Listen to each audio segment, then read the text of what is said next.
My name is Darnell Stephen Summers. I'm involved with the Global Actions Peace Initiative. I'm also a member of the Stop the War Brigade and the Vietnam Veterans Against the War, OSS, Old School Sappers. I've been involved in the anti-war movement since my time before being in the United States military, during my time in the United States military, and after my discharge from the United States military. Since that time, for over 40 years, I've been involved in the anti-war movement, with my main focus being in organizing soldiers within the United States military. This is with the help of other Vietnam veterans, other veterans from other wars, and also the soldiers themselves, who have always demonstrated a willingness to want to expose, after their experiences, the crimes of the United States government. We have many soldiers who have stepped forward. Augustine Aguayo, Chris Capps, Bradley Manning. We go back to the Vietnam era, any number of soldiers, beginning with the revelations from Daniel Ellsberg and the Pentagon Papers, and the impact that had on the soldiers' consciousness, and also the civil rights movement and the black liberation struggle and the women's movement also provided a great motivation and impetus to the anti-war movement. Many prominent politicians who have actually themselves been involved in the government. Ramsey Clark, who was a former Attorney General, Cynthia McKinney, a former Georgia Congresswoman in the U.S. Congress, went on a fact-finding mission to Syria.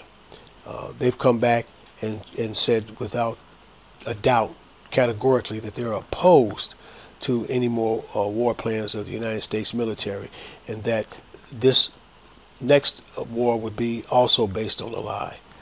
Many people around the world are beginning to see through the news media, the government statements.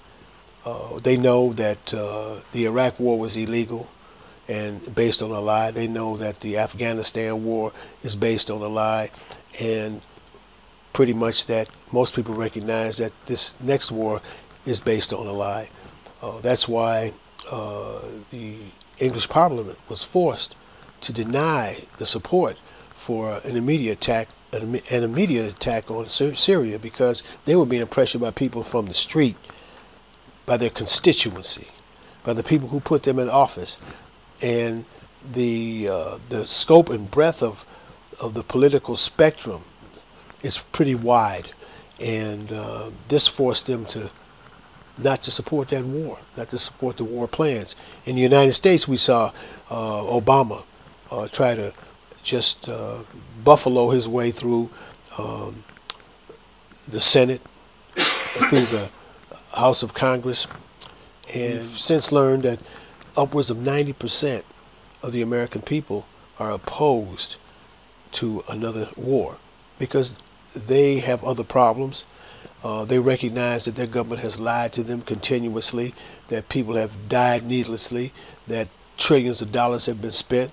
People have made money on the backs and the suffering of people both in the United States and the countries that have been invaded, and they've had enough. And it's coming down to the wire now.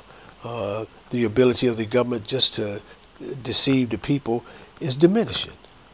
They can't trick the people anymore. You know, it's either do it because they think they have the power to do it without any regard for the law, the will and wishes of the people, or just ignore that and continue to go to war to maintain their grip, their hold on power. It seems that they'll do anything to accomplish that. And that's why it's important to support soldiers who are telling the truth, who are exposing the United States military, who are exposing the U.S. government and the role that it's playing around the world today. We don't need another war, and we should support all those soldiers who resist, all those soldiers who stand up, all those soldiers who understand that it's necessary for them to take and make a stand and tell the truth and get the word out. We have to support them They have to know that people out here support them and will do everything in their power to see that they are supported in every way, financially, legally, whatever it takes.